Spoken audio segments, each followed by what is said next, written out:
Assalamu alaikum wa rahmatullahi wa barakatuh. Welcome again to another episode of My Journey to Islam.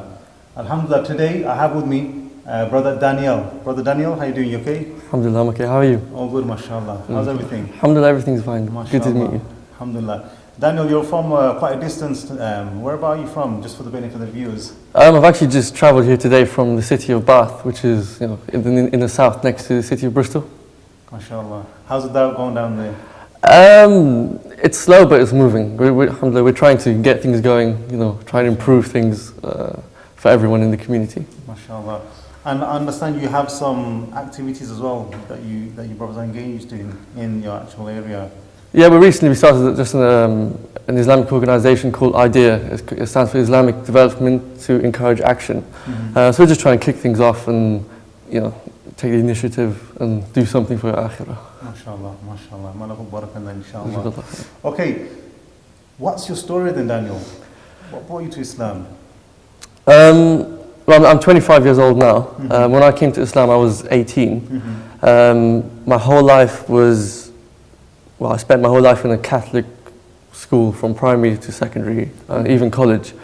And it was actually college where it was the first time I met, it was mainly Asians and Africans and Muslims really, to be honest. But they weren't very practicing. So it wasn't that part of it that inspired me for anything.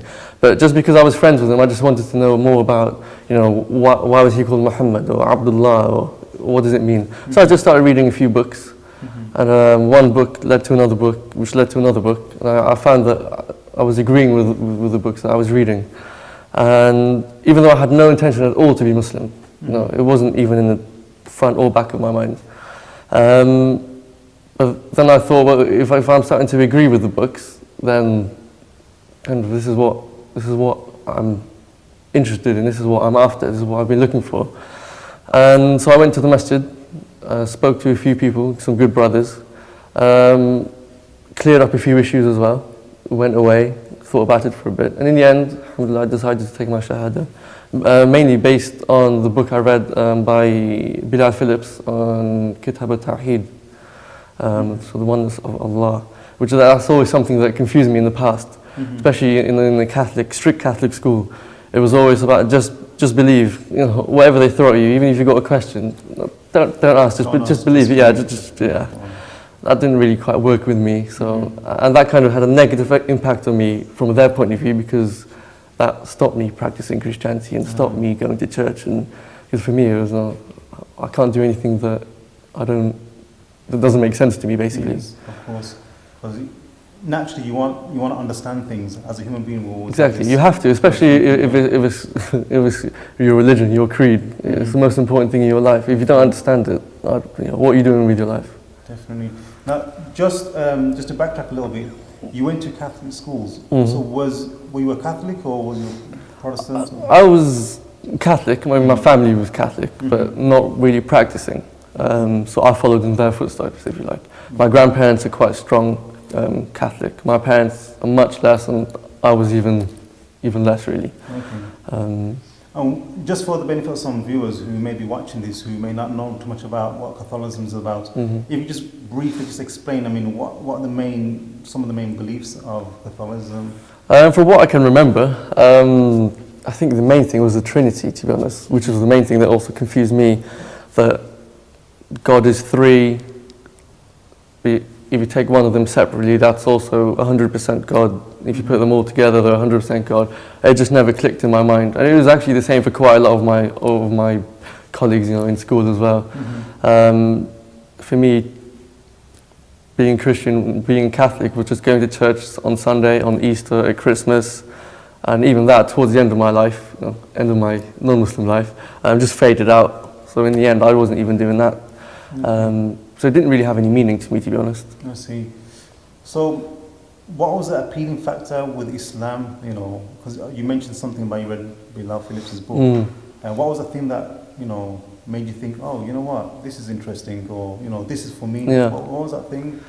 To be honest, it was the fact that all of a sudden I read a book that actually just made sense. There was no complications, there's nothing that's made up, it's just straight, clear, and just easy to understand. You know, Allah is one, the Creator is one. Why would there be any more than one Creator? Why would He divide Himself into three? Or so as soon as I read that book, that was like the clicking point for me that kind of convinced me. Excellent. Now, interesting you said that God is one, Allah is one. Why would He divide Himself into three? Some Christians may actually argue and say that no, they are monotheistic in their belief that they believe in one God. So what was it for you that you didn't feel that was so? It's not monotheistic at all. I mean, it is three gods. I mean, from what I was taught all throughout school, it was three gods. At the same time, they are one God, but logically, it just doesn't make sense. It just does not make sense at all. It didn't to me anyway. Three becomes one. And exactly, and even two on their own is the same as 100%, or you know, just didn't go well with me. And when you was a child growing up, was it God you used to worship, or was it Jesus, or what was? It was lots of things, to be honest. I mean, you could pray to anyone you like, pretty much. You know, different saints. There's hundreds of saints, and God Himself. There's Jesus, of course. For Catholics, was the main go-to worship thing, if you know what I mean. It's all about intercession. It's all about even the confession is through a priest, and it never appealed to me at all. Okay. It never appealed to me at all. You know, for the benefit of some viewers who may be thinking, well, what's so special about Islam then? How would you explain to some of these viewers, you know, in terms of things of intermediaries, intercessions, and basically calling upon anything or everything other than God Almighty? How is that different to Islam? Well, subhanAllah, Islam is amazing because there are no different levels. It's just you and your relationship with Allah, with your Creator. And that's it, straightforward. There's no bends, there are no distractions, there's no intermediaries. It's just you talking to your Creator, whether it's forgiveness or thanking or just general worship. So that's definitely the unique thing about Islam. Definitely, it has to be. And of course, the best and the most important, that Allah is one. InshaAllah. And what about the concept of Jesus then? If you want to just highlight for the benefit of some of the viewers, the Islamic perspective of Jesus, and also you can even put it to contrast to how it was when you're growing up as a Catholic. When I was growing up, of course, Jesus was the person or the God that we used to be told to worship or to ask or for anything really. But in Islam, subhanAllah, we love Jesus much more than anyone else, of course. I mean, you know, he's one of the best prophets, and he's mentioned in the Quran, and his life story and everything is just, we take the proper example. It's not a book that's been changed over hundreds of years. It's the Quran is the Quran. We know whatever's in the Quran is the truth, and we worship like Jesus. We don't worship Jesus. You know, I think that's one of the things I learned. Excellent. And yes, because we actually take him as a prophet, and that's quite different from how the Catholics perceive Jesus. Could you possibly highlight maybe some of the practices or teachings of Jesus and how it was similar to Islam, just for the benefit of some of the viewers? Well, as far as I'm aware, Jesus never actually said, worship me. It was always, worship your Lord, worship your God. That's obviously no different in Islam. That's how it is even today. I wasn't too big on what Jesus did from the Catholic point of view, so I'm probably not the right person to ask too much about that. I was never interested because it never made sense to me. But now, subhanAllah, you feel like, you know, you worship Allah, you can love Jesus, you can love the prophets, and that's part of the worship as well. And you worship the way they worshipped, which is, of course, so important. Definitely, mashallah. Now, when you became a Muslim, how did your family take you? I actually didn't tell my family for a couple of weeks. They found out from someone else. Okay. It was okay, alhamdulillah, it was okay. Because they weren't very practicing in any religion, and religion generally is not a big issue in any way, unfortunately. But because of that, they weren't too fussed. They were more worried because it's Islam. Because of some stereotypical because of the views media and all this kind of stuff. And not only that, but when I became Muslim, I think after about 6 months, I just went to Saudi Arabia, I went to the Gulf, I went for Umrah, and I stayed there for 3 or 4 months. So especially my mother was kind of, what's going on? That's quite a big change then, straight after becoming Muslim, and within 3 months you made Umrah, which, for the benefit of the viewers who may not know what Umrah is, it's actually a small pilgrimage that the Muslims partake in. How did you feel when you actually participated in this small pilgrimage called Umrah? It was amazing. It was amazing. Just being in the place, in Mecca, in the Haram, next to the Kaaba, you read so much about it. Even as a non-Muslim, you learn about it in school. So to actually be there with all the Muslims around you, doesn't matter if they're rich or poor, black, white, Asian, doesn't matter. Everyone's your brother and everyone's your sister. It's just an amazing place. It really is amazing.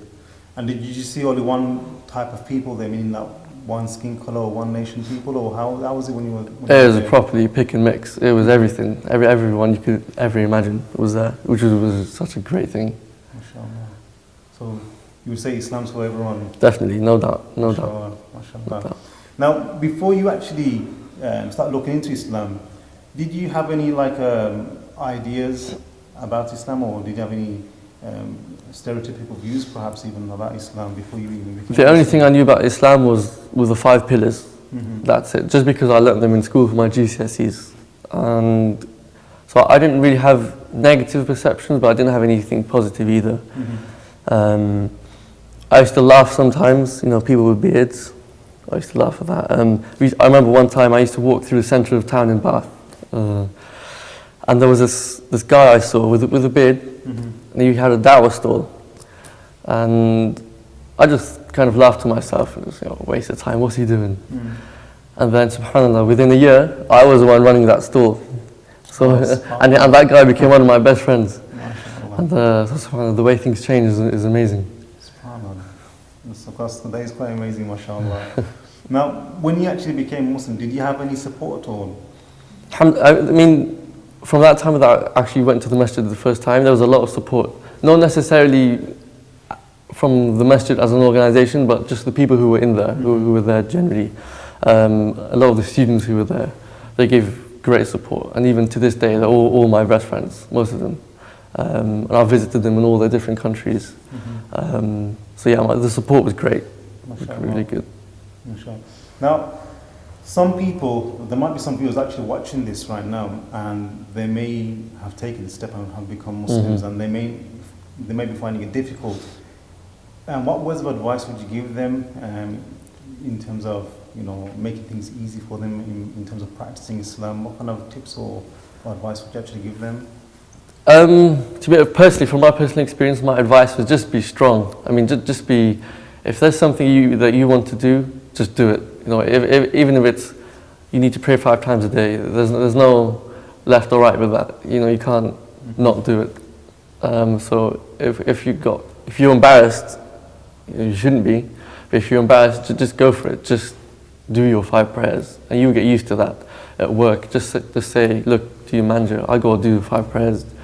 You can give me a room. If you don't give me a room, I can just do my desk. That's okay. It's not a problem. Just be confident and be strong. Just know you're on the right path. So everyone else is wrong. You're the right one. MashaAllah.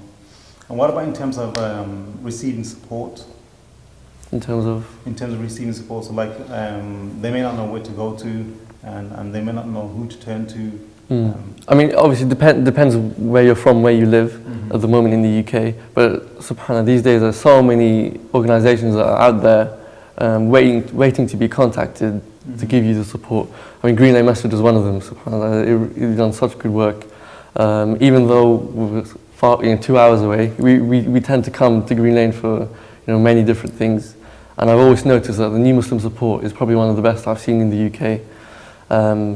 So if anyone's close to Birmingham, just come on down. Just pop by. Yeah, definitely. Just pop by, inshallah. At least, make sure you get someone's number or get in contact with someone, even through the website. I'm sure you got lots of. Yes, definitely. It's just a simple email, really. Yeah. You just drop a simple email, and then we just take it from there. We do actually have brothers and sisters on board for that, mashallah. Okay, just probably last one or two questions maybe. There may be some people who's actually watching this, they're not Muslims, and they may be 50-50 actually, considering Islam, probably researching and reading and learning about Islam, but they're not quite there yet. They perhaps, they're probably need a little push. What advice would you give to them?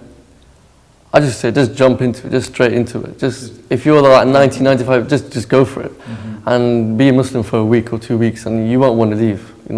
Just do that. Just go for it, and come to the masjid and meet the brothers or the sisters, if you're a sister, and just join in with the community and the worship and see what it's like. And that 5%, that's it. Once you do that you'll be 100%, inshallah. MashaAllah. Okay. Jazakallah khair for actually coming down today all the way from Bath, mashallah. Alhamdulillah, Daniel, it's been a pleasure having you today, alhamdulillah. Jazakallah khair. Jazakallah khair. Now, for the viewers, Jazakallah khair for actually watching. If there is anyone out there who is actually interested in Islam, or even a person who may want to become a Muslim, then please feel free to get in touch with myself, Mizan, at Green Lane Masjid. You can contact me via email at info@greenlanemasjid.org. Okay, Jazakallah khair. Assalamu alaikum wa rahmatullahi wa barakatuh.